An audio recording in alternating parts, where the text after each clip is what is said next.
So I grew up in Washington, D.C., and my mother is a very smart woman, well educated, and she is a very strict independent Baptist. And so no music, no movies, that kind of thing. And my dad was pretty much the opposite. He wasn't a believer.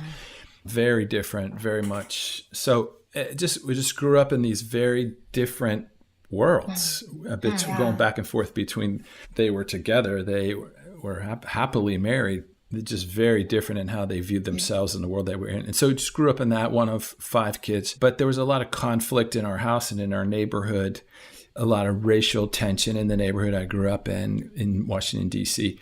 I just had this sense early on that there must be something that can get rid of this kind of conflict. Like a little kid, you're a little kid and you're already very aware of the color of your skin, who likes you, who doesn't like you, not anyone that actually knows you. The decisions are all based on the team you're on, the color you are, that kind of thing. And so about 8th grade, I actually broke the rules and snuck into a movie. I was curious why God wasn't allowed in a movie theater.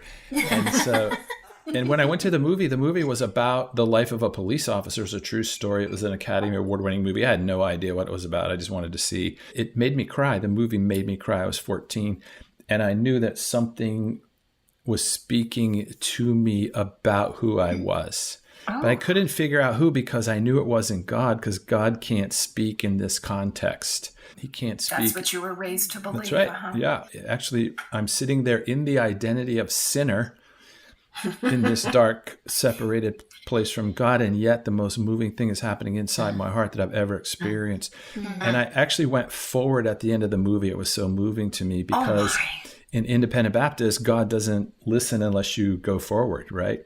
So I went forward at the end of the movie crying. I stood up there and I committed my life to be a police officer. Precious. Wow. That was the identity. I believe that a police officer is a person that could bring order and peace to a community. And it was a true story. And it was a great story.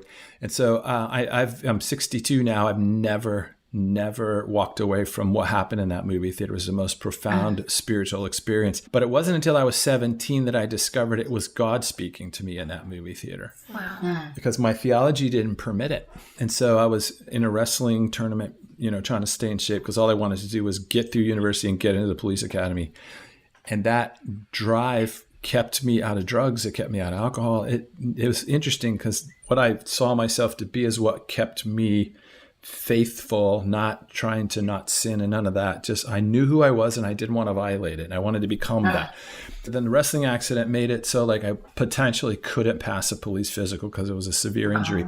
And I meet this nurse, and these 2 particular women really impacted my life. One was this nurse. I wake up in recovery the next morning and I asked the doctor, can I pass a police physical? And he said, I'm not sure, but you're not going to play sports again. And I was so bitter. And then I was mad at God.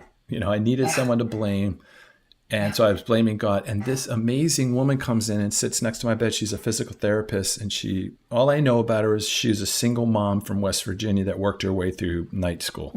That's all I remember about her biography. But I'll never forget her, because she said to me, the first thing she said to me was, she touched my arm and she said, listen, let me tell you something. I'll help you with your body get well, but the thing that's going to kill you in life is your anger. And she said, so I want to work with you on that. And I had never had anyone say anything like that. And I was so rude to her that she really couldn't proceed. She got up and she walked to the door and she looked back at me and she smiled at me and she said, well, I'll see you tomorrow. And she came back the next day as if nothing had occurred. And I did it again to her. I did it to her for 5 days. Wow. She would work with me, but I would insult her. I wouldn't let her talk. But here's what I knew after day 3. This human being is the most remarkable person I have ever seen. And their love is more powerful than my hostility. At 17, I was 17. There's lots of healthcare professionals working in this hospital in that vocation. She is something more than that. She is healing me. So the other healthcare people weren't healing me. They were just doing their jobs and they were fine. She was determined to bring healing to me. So I've never found this woman ever again. I've looked for her I've used my badge to get into the hospital records. I cannot locate her because as far as she knows, she had zero impact on me.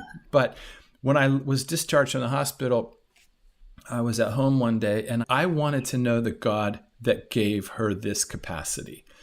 I knew the God that could tell you not to go to movies and all that stuff. I didn't care for that one. And that's who she kept talking about, was Christ and God and healing me inside. And I said to God, I want to be a police officer like she is a nurse. That's the only way I knew how to say it. She's more than a nurse. But in the vocation of nurse, she's doing something I don't think you could do without God. She became my model of a human.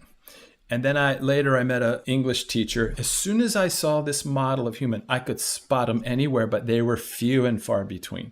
And I had an English teacher in my senior year, and as soon as she started talking, I'm like, she's one of them. She is not just an English teacher. Her vocation does not come close to identifying who she is. She could get the entire football team after school in her room reading the Bible as literature when no one could get a Bible study going in that school. Wow. Gosh. Because it was coming from something deep inside her. She wasn't trying to get a Bible study going. She wasn't trying to do that.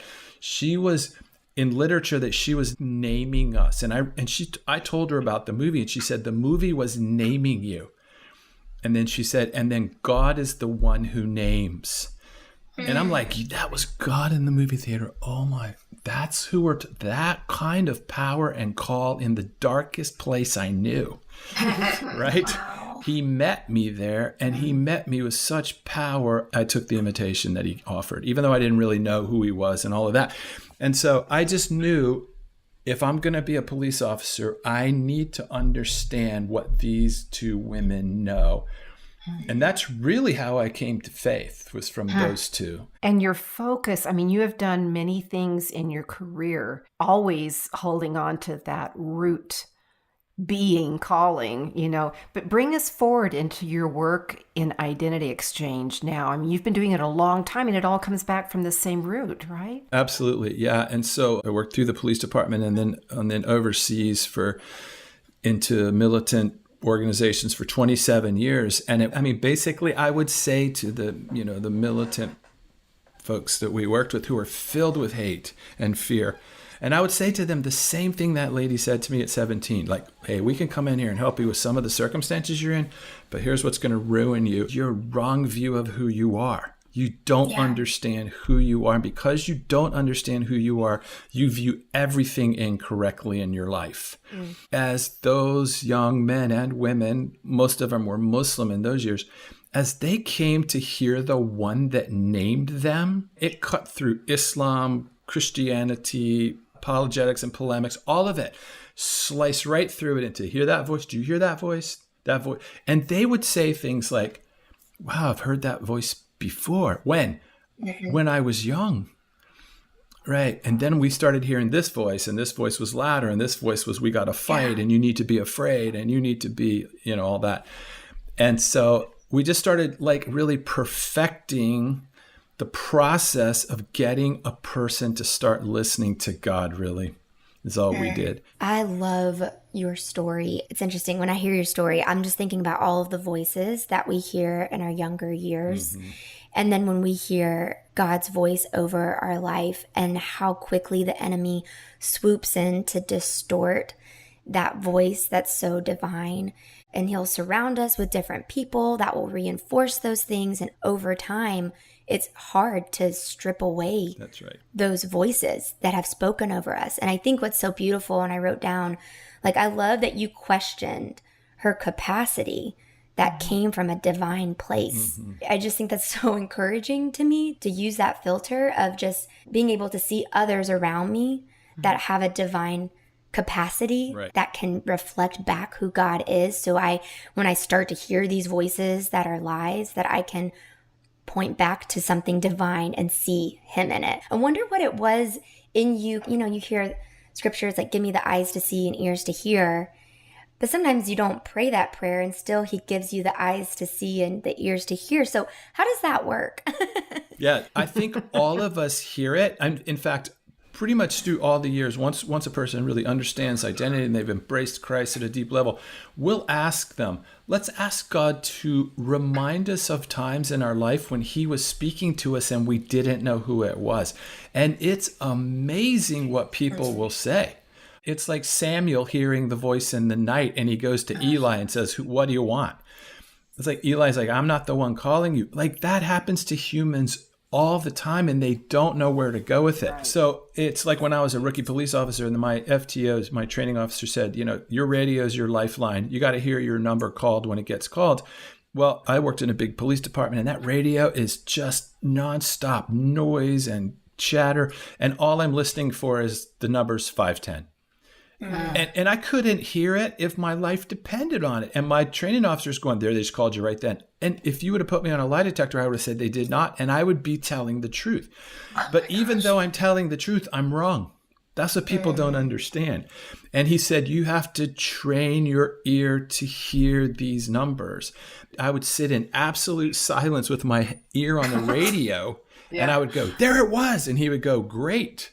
He goes, now we got to learn how to drive and hear it. You got to learn how to be in a high-speed pursuit and hear it. And that's exactly what the still small voice, that's what the Lord's teaching us is you need to hear my voice in the midst of the biggest trauma in your life because I will be talking in that, but you're going to learn to hear it in the quiet. Jamie, take us into how you define identity, your true identity. Yeah. You're talking about hearing the voice and stuff. We may have jumped ahead a little bit, which is fine. How do we understand our identity and how do we discover / hear it? Okay, so it might help if I say what the false identity or the imposter identity you said earlier. It's called a lot of things, the wrong view of ourselves.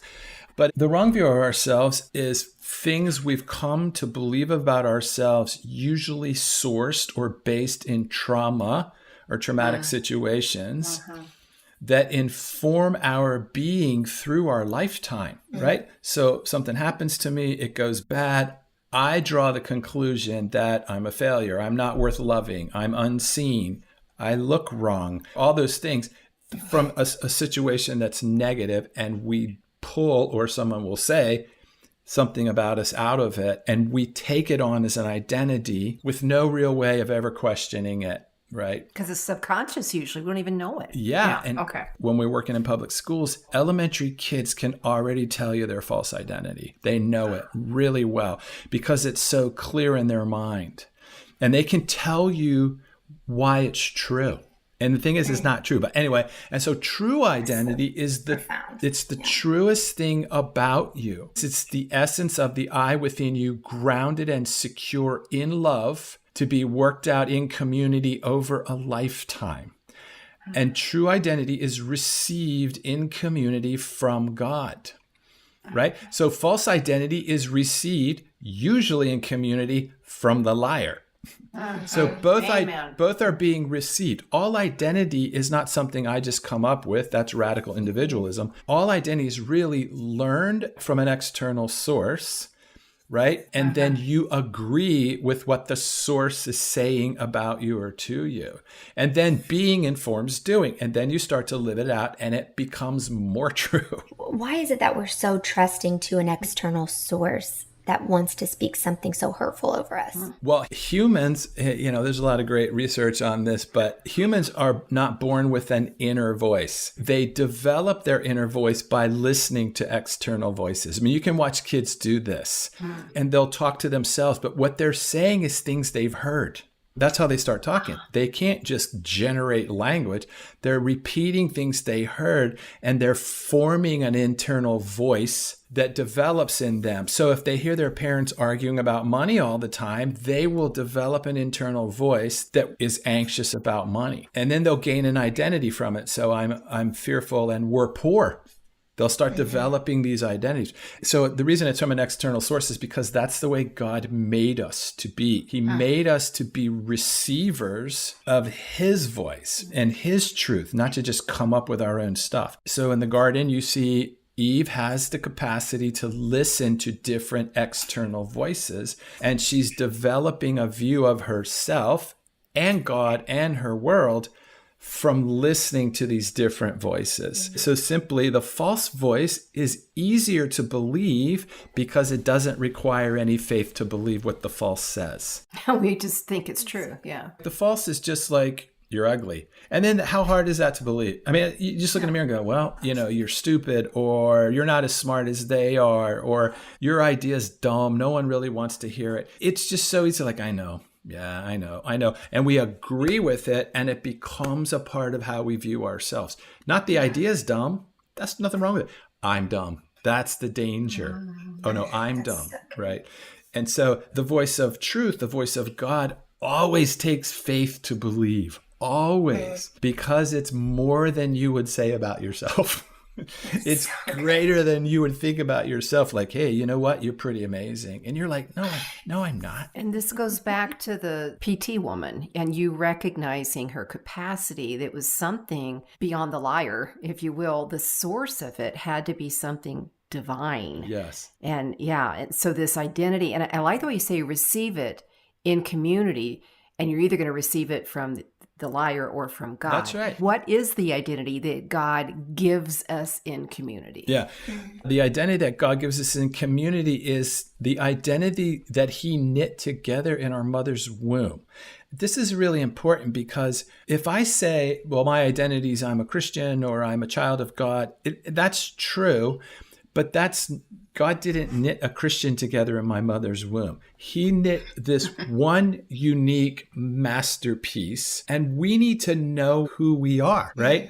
And so if I say I'm a child of God, that's like, yeah, generally speaking, that's like me if I bring each of my sons, and we have 3 sons, and I just name them Jamie's son, Jamie's son, and Jamie's son.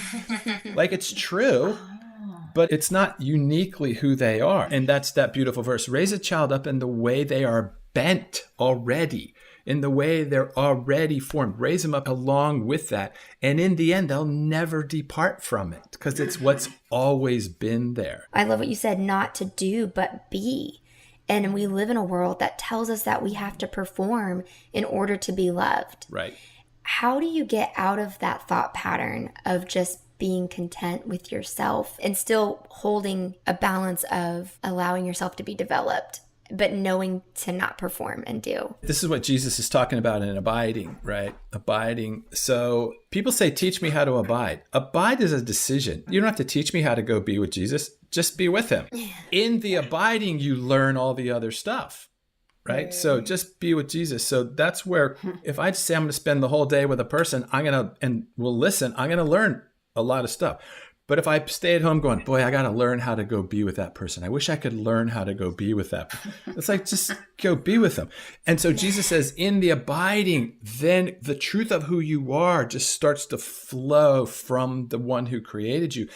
And the doing is a byproduct of the being. So for me, my identity in the kingdom of God is an untire of knots. That's how God refers to me in the deepest part of who I am. So when I was Officer of the Year, the reason I made detective and got recruited by the government, all that was because I knew who I was. And because I knew who I was, nobody could compete with me in my identity, right? And so I didn't compete with other officers. I just became an expert untire of knots. Just like, and so each person, once they know their identity, it's like, go get it with everything that you have. But it's not doing, it's you're becoming that thing. I'm hearing you say, and this is really important, and we've talked about separating being and doing, that's a phrase we've used a lot, but my identity is not being a mother. My identity is not being a grandmother. My identity is not being a speaker or a Bible teacher or a counselor or a mentor. My identity is who God made me to be. Yes. Elisa, or come up with some other words. And so for all who are listening, you may do all of those things as an expression of your identity. Yes. But you're no less who you are if you don't do those things. Beautifully said. Your identity is your gift to the world. Jesus' gift to the world was he is the Son. Nobody can give the gift to the world that you can give when you give your identity to the world. And so I tell, especially men, but men, it doesn't matter, men and women, but if someone says to me, tell us how to be a good father, I say to them, give your identity to your kids. You want to be a good husband? Give the gift of your identity to your spouse. Don't try and be a good husband. Like, no one even knows what that is. Now I want you to go into that further. How do we discover our unique identities? I mean, I'm not Jamie, the untier of knots. Right. Give us some steps, if you will, for how we hear God giving it to us. So, of course, this is prayer. This is what prayer and communion and contemplation are all about. This is why this is so important, is that we spend time not talking, listening. The way into the kingdom of God is only through receiving. That's the only way in, is by receiving. Christ didn't come to be served. He came to serve. He wants to serve us. And if we refuse his service, he says to Peter, if you're not going to let me wash your feet, you don't have anything to do with me at all. So receiving is it's very beautiful. It's letting the Lord serve you. Like Jesus says to the Samaritan woman, if you drink from me, let me serve you. If you drink from me, I'm not like other men who demand you to serve them. I'm different. I want to serve you. If you drink from me, from you will flow the rivers of living water. So identity is simply going to the Lord and say, and it's important to start with confession and just say, Lord, this is the truth of what I believe about myself. Always start with emptying confession. Right today, Lord, I believe that I'm just a failure. I'm a disappointment. I'm an imposter. Just start by blessed are the poor in spirit, for theirs is, just lay it out there before the Lord. He wants to take that from you. And then as you empty out, then say, Lord, what do you say about me? What do you call me? And just write down what he says and learn to hear it. It's hard to hear. It's hard to receive.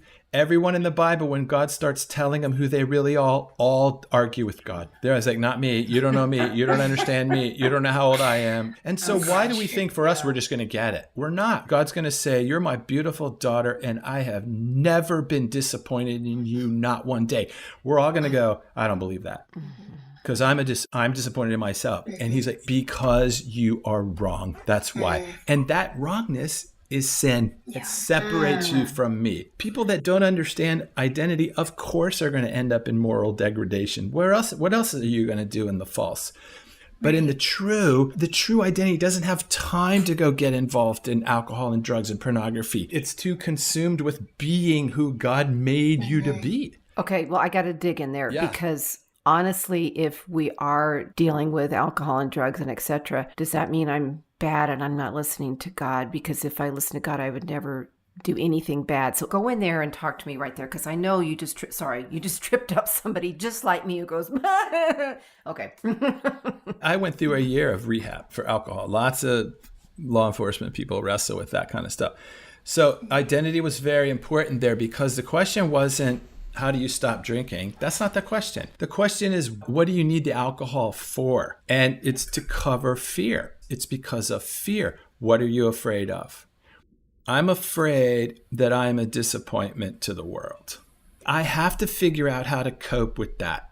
So either I'm going to become an overachiever, the most zealous Christian you've ever seen in your life, which is just as much a lie, or I'm going to go drink my life away so I don't have to think about it. So you're either going to self-protect or you're going to self-promote in that false thing. And so for me, that was my meeting with Jesus on that, was stop drinking long enough to tell the truth. Stop drinking long enough to tell the truth. Stop looking at pornography long enough to tell the truth. Why are you there? Because I'm so terrified of rejection that I've got to go in a fake world and find it. What's the identity you believe about yourself? I am unworthy. I am not lovable. Those are identity statements that those people learned young in life. And so instead of attacking how they're trying to cope with it and doing books and lectures, it's like, come back to like, what do you believe about yourself that this is your coping mechanism? And when people say to me, like, I'm addicted to pornography, I always say to them, that's not an identity. That is not an identity. We are not talking about that. I want to know, how do you have that much time to be involved in that? You must not know who you really are. Right? This is what Jesus is actually doing with people. And this is what God is doing with people. Jamie, we often ask people, and I'm going to ask you this. There are women listening who do not feel like God hears them, don't feel like God sees them, don't feel like God knows them. And I'm guessing that you would say those messages are from the liar. They are not the truth. But would you speak over those about what is true? I would, because this is all of us.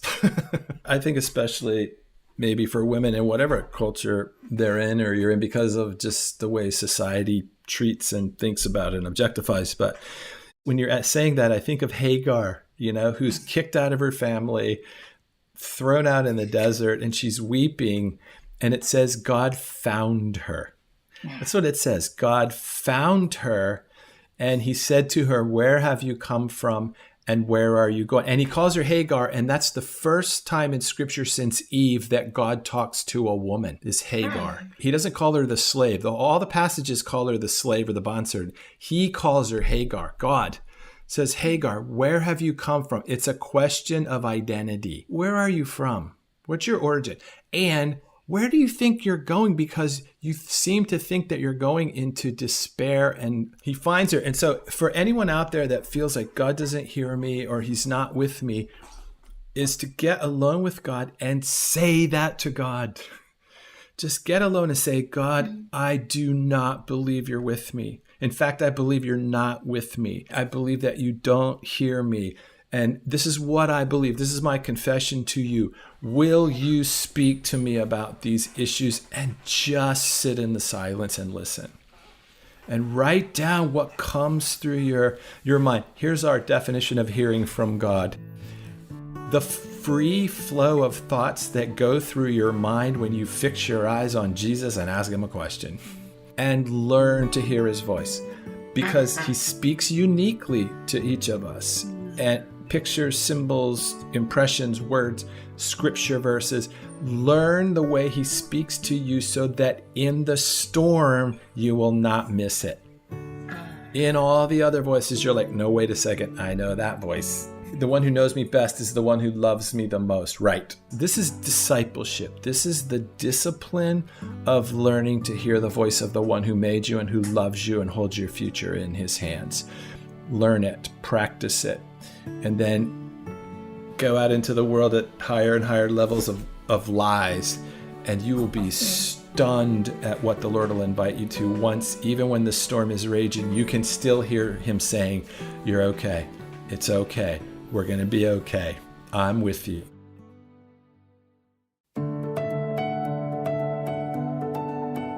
We can train ourselves to listen to God's voice and learn the identity that God has given us. What a powerful reminder from Jamie. Before we go, we want to remind you that the show notes are available in the podcast description. There you can find a link to Jamie's website, Identity Exchange, where you can learn more about him and the work that he does. You can find that and more when you visit our website at godhearsher.org. That's godhearsher.org. Thanks for joining us. And don't forget, God hears you, he sees you, and he loves you because you are his.